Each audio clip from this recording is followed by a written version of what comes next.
Welcome to True Health Tuesday, and the truth will set you free.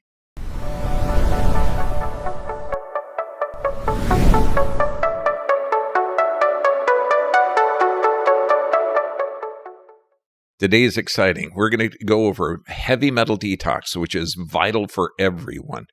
Now, let's get into it. Okay, this was inspired by this question from Life Student. Hi, Dr. Bergman. Would you please do something on lead poisoning suffered as a child in the 60s and effects are now affecting and starting to affect us? Thank you. Absolutely. Please like this video, subscribe, and please share this vital life-saving information. And by subscribing, you help our channel grow. So let's look at the chemical stressors that we're exposed to. First, we can't even say this, but wacky scenes. You can kind of get what that is. Medications, environmental toxins, non-organic or GMO foods, and nutritional deficiencies. Now, the heavy metal toxins, the most common ones, arsenic, beryllium, hexavalent chromium, cadmium, mercury, and lead. Now, these metals are non-essential and can cause significant toxicities in the body, and they can build up. Now, lead is a toxic heavy metal that contaminates the environment and can cause significant health problems, particularly in children. Lead enters through the environment, through various activities and sources, mining, industrial activities, and the past use of lead in gasoline and paint. Other environmental toxins like mercury, cadmium pose health risks and accumulate in the environment. Now, there's occupational exposures like mining, smelting, industrial processes such as welding, battery manufacturing, pesticide production, and consuming contaminated food and water, which has been polluted by industrial runoff pollutions, exposure to contaminated air and soil. Now, some of the signs: abdominal pain, chills or low body temperature, dehydration, diarrhea, feeling weak, nausea, vomiting, abnormal heartbeat, cardiac arrhythmias, very, very common, anemia, difficulty in breathing, and one of the most common ones, memory loss and other neurologic symptoms. Now, heavy metal poisoning occurs when microscopic molecules of metals accumulate within the body after exposure. These toxic metals attach to your cells and prevent them from performing their functions. If the level of heavy metals remains too high, toxicity can cause irreversible damage and be life-threatening. And we are all exposed to this stuff. So what's the first step? Number one, we have to look at our three stressors. We have physical stress, chemical stress, and emotional stress. The interesting thing is that all of these activate this stress response in the human body.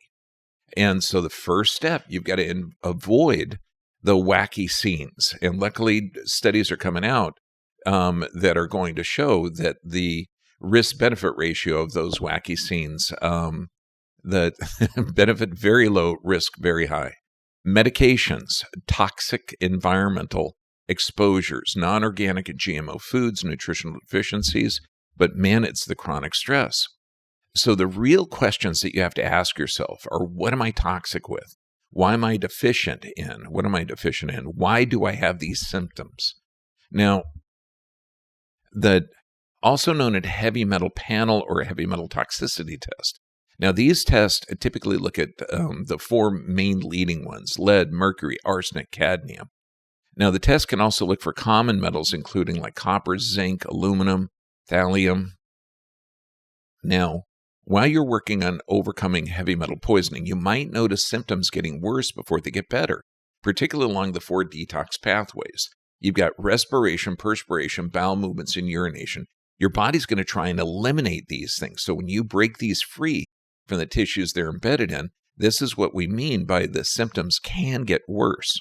Now, the most common symptoms of detoxing: fatigue, loss of appetite, digestive issues, typically diarrhea.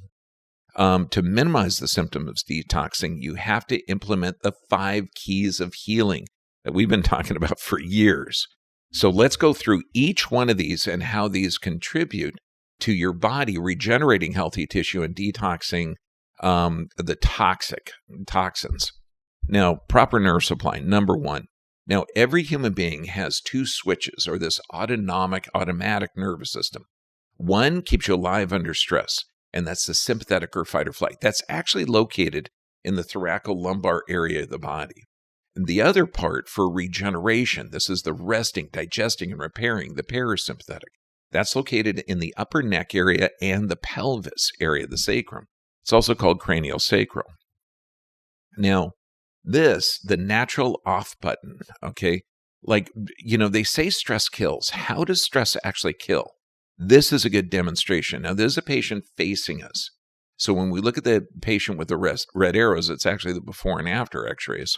You're going to see at the top of the rib cage area, there's a significant rotation from the T1 through T4. Now, this is literally the sympathetic supply to the heart. The heart has two nerve supplies, one coming out of the top of the neck, the other coming out of the top of the thoracic area. Now, under physical, chemical, or emotional stress, again, the body responds the same way. Now, we all know that if the heart irritates the diaphragm for a heart attack or some cardiac issues, that diaphragm refers to the left trapezius. And that's where you get the left jaw, left arm, left shoulder pain when there's cardiac issues. Well, the gallbladder and liver refer to the right trapezius. And the center of that trapezius is right at T1 through T4. So under physical, chemical, emotional stress, the body releases the stress hormones such as cortisol, epinephrine, norepinephrine, or the adrenaline. And under more and more and more stress, that right trapezius increases its tone. This is why when we're doing an exam, if we see an increased tone of the right trapezius, that could be liver issues, it could be gallbladder issues, or beyond that, it could indicate that there's some type of sympathetic or stress response. So think of this, more and more and more stress, and that muscle increases its tone, rotating T1 through T4. Eventually, it rotates so far where it fires a sympathetic charge down to the heart, putting the heart in ventricular fibrillation, stopping the heart. And so when we do a structural analysis through x-rays and find this rotation, that's an area of concern, to put it mildly. And then when we do a post x-ray to document that area is de-stressed out, or we've made a structural and neurologic correction, that is like, whew, thank God. But that is the natural off button. That this is one of the mechanisms of how stress actually turns the body off. Now, the curve in the neck is literally called the arc of life. Okay, and when you were looking at normal, this says normal flow of cerebral spinal fluid, because that brain creates its own food called cerebral spinal fluid, and that flows down the neck to give nutrients to the spinal cord. When you have loss of curve, forward head carriage, damage, or structural deviation, that cerebral spinal fluid cannot flow down. And we'll actually identify that by checking the skull. And there's a middle suture here where the bones come together, and if you feel heat, tenderness on the very top of the head, that could indicate intracranial pressure. And that's a big deal. So just by doing simple exercises to restore that curve, but also you're going to look at depression and anxiety. You're going to look at all sorts of these stress responses from a structural deviation. Why? Because the cerebellum, the small brain in the back, gets its input from the position and motion of the vertebrae. So when you're looking at what normal is and what abnormal or reverse or loss of the curve is, that's abnormal stimulus to that cerebellum. And this is going to affect the brain function. It's going to affect memory. It's going to affect a lot of different issues. So this is why you've got to look at the nervous system, which is housed in that beautiful tube called the spinal cord. And if that thing has had some past trauma, you're getting poor stimulation up to the brain. And you see this in 100% of the people with Parkinson's. There's a loss of curve in forward head carriage. This is why those movements, which generate dopamine, and it also gets more stimulus to the brain. So you have got to do a correction. Now we're looking at a before and after Parkinson's, where we're seeing a slight change. But this is significant, okay? That slight change of the loss of curve, forward head carriage, consistent in all the Parkinson's patients that we see. Getting that spine corrected is one of the keys in reversing that. When we look at this, we've got the patient on the left and before and after. But what happens under a stress response? Well, first, when you're stressed, you're trying to run away from danger. So the heart rate and blood pressure are going to elevate.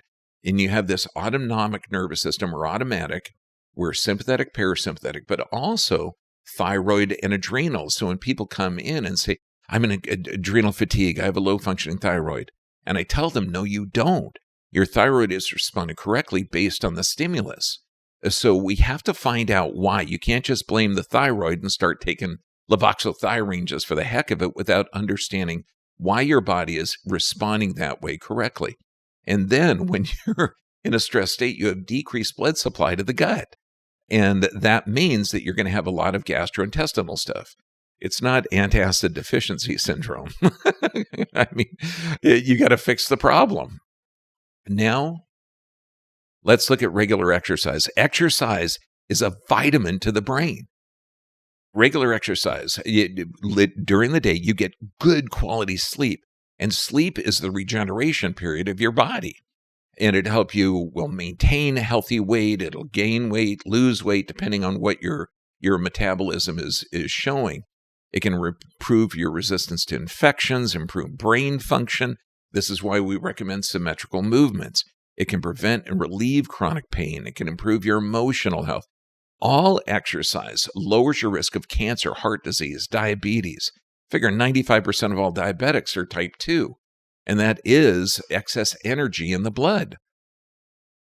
Now, a sedentary lifestyle is poisonous to the system. You have a hunter-gatherer body. This body is designed to move. If it doesn't move, you have poor stimulus to the brain, and then your detox pathways back up. So what happens under sedentary lifestyle? All types of cancers increase.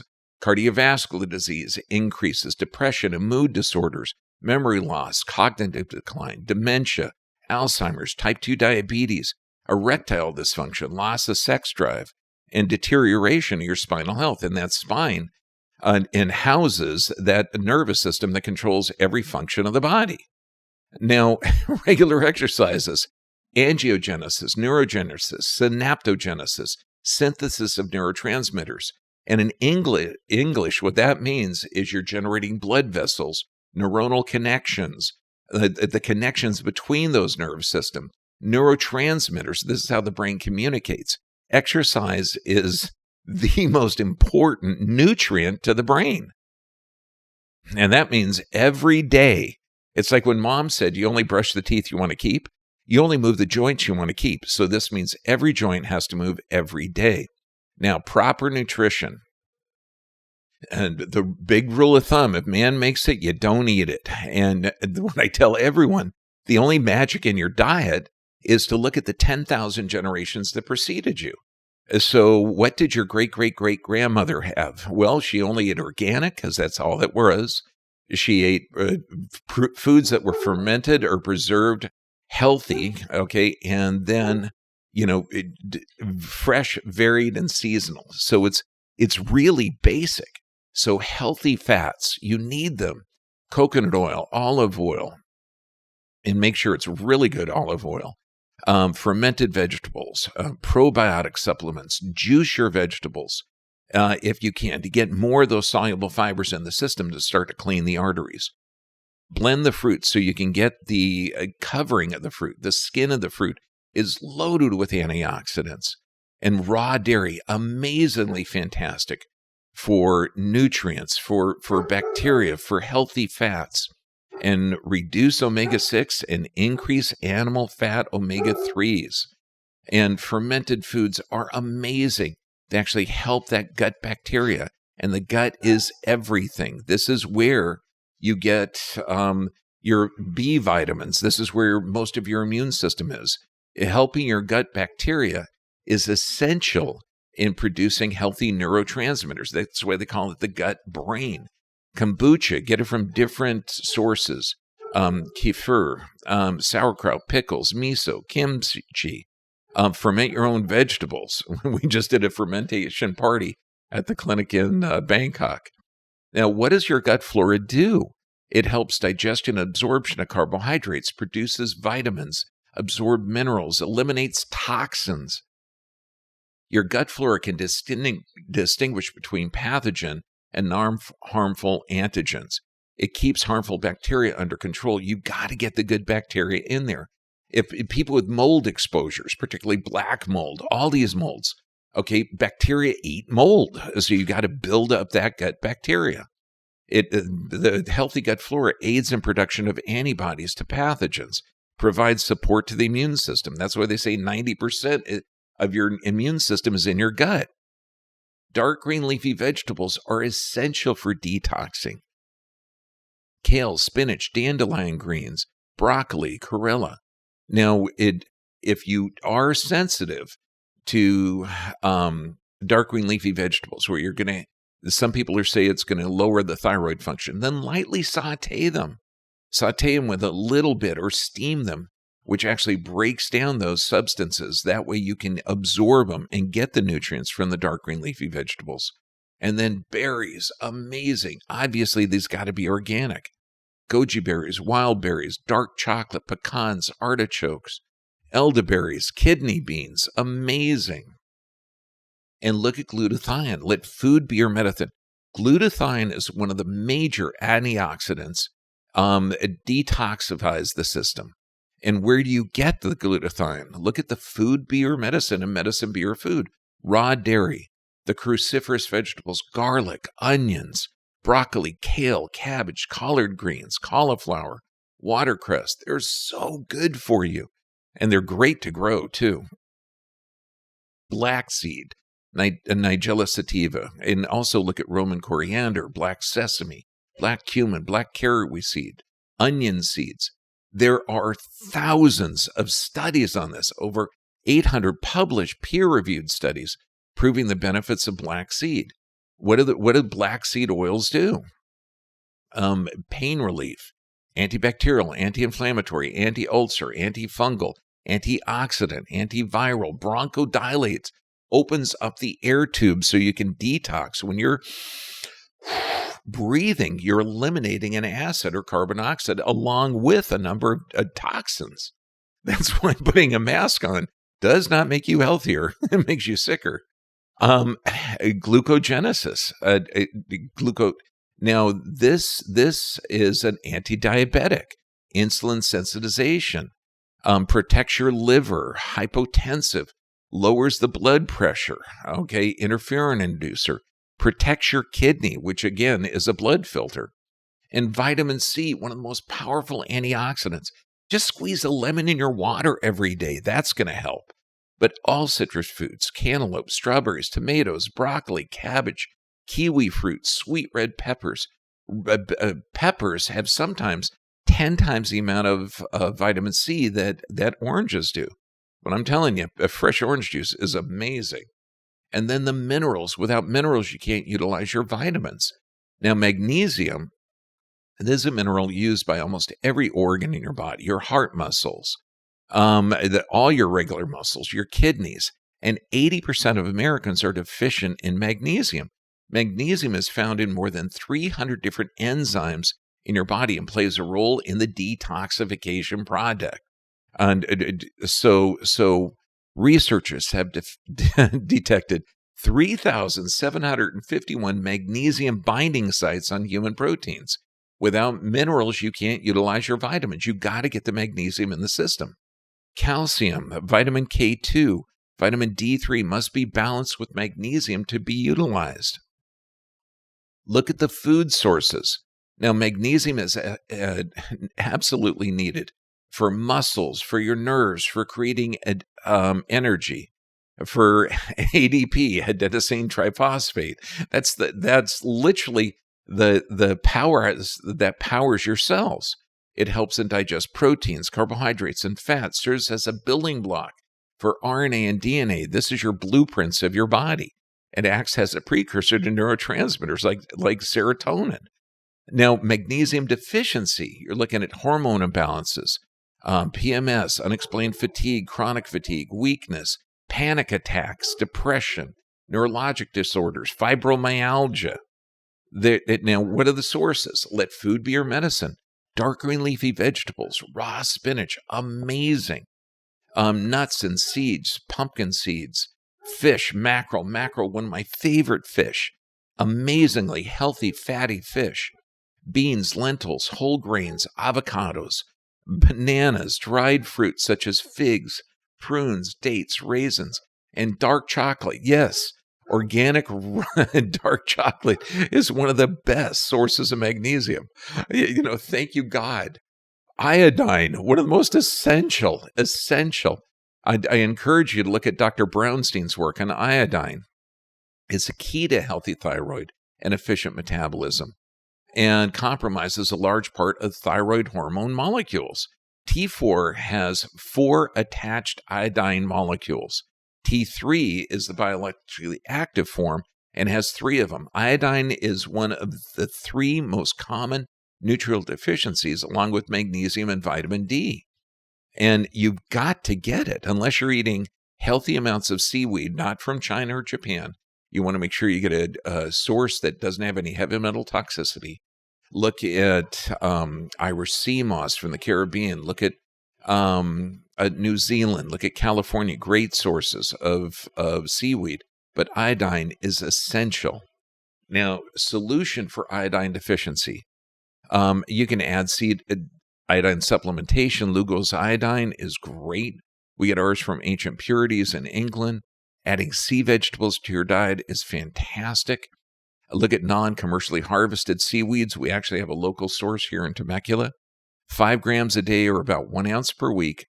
Tyrosine, selenium, vitamin A, vitamin D, zinc, B vitamins, omega-3s, fats. All of these, you need iodine to utilize them. So this is essential.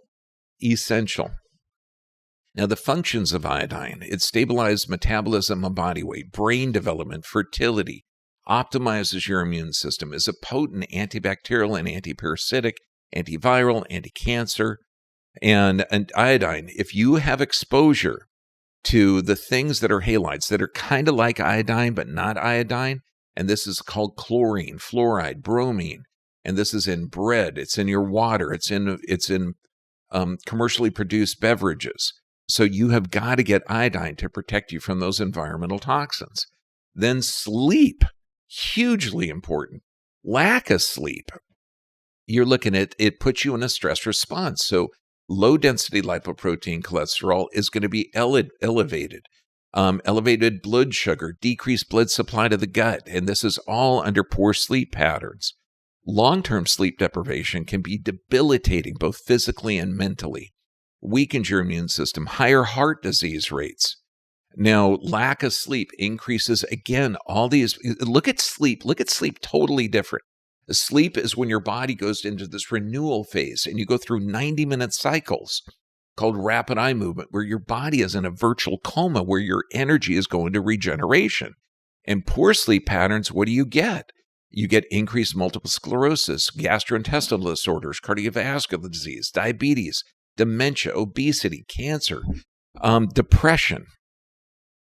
So the solutions for insomnia: reduce your stressors, address the physical, chemical, and emotional stress, improve your sleep environment. Your sleep environment, this is the most important aspect of your day. When you look at people 60, 70, 80, 90, good body, good brains, and you look at people 60, 70, 80, 90, bad body, bad brains, what's the only difference? The only difference is one is regenerating, one's not. And so keep a regular sleep schedule. Restrict your sleep to 6 hours a night for the first 21 days. And this is called sleep restriction therapy. Optimal human function is 6.5 to 7.5 hours. But what we want to do is hit that reset button in the brain. So look at our sleep restriction videos. Avoid excessive stimulation. That means no computers, TVs, or cell phones before bed. Exercise regularly. Practice mastering your emotional stress. Emotional freedom technique is excellent. And then prayer and meditation. Look at prayer. Every study you involve prayer in, healing occurs more rapidly. And if you don't have a relationship with God, develop one or do meditation. Okay, even the CDC states that 85% of all diseases are caused by emotion. And just think of this. If you're watching a scary movie and you're in a stress response, that's a sympathetic or fight or flight, and your body has two switches. You could be in protection or regeneration. That regeneration is the parasympathetic nervous system. And they even state up to 90% of doctors' visits in the U.S. may be triggered by a stress-related illness. So how do you deal with this? Look at daily prayer and meditation. Neurolinguistic programming, NLP. We teach this to every patient. You master your emotions, you change your physiology. That's bottom line. Just think of those guys at home that can meditate and they could raise or lower their blood pressure. We're on a three-legged stool. We have physical, chemical, and emotional stress. Dealing with the physical stress is equally as important as dealing with the mental and emotional stress, as equally as important as dealing with the chemical stress. Do the daily affirmations, the I am statements, which is also called the Moses Code, emotional freedom technique, the DeMartini method for traumatic events. I freaking love the DeMartini method. Dr. Martini is amazing. So when we go over these 5 keys to health, they are the keys. If you practice each one, your body can detox from the system and your body can regenerate. That is it. So please. Now in part 2, we're going to look at several other methods of detoxing, such as saunas, such as certain other pathways that you can get rid of these toxins in part 2. But now, I hope you enjoyed part 1. Please place your comments below. We'll get to as many questions as we can so that we can, get this information out and also get you started on your healing journey. But place your questions and comments below, and we'll get to them as quick as we can. Just know that you were designed for the world, and the world was designed for you. God bless you all. Stay healthy, my friends.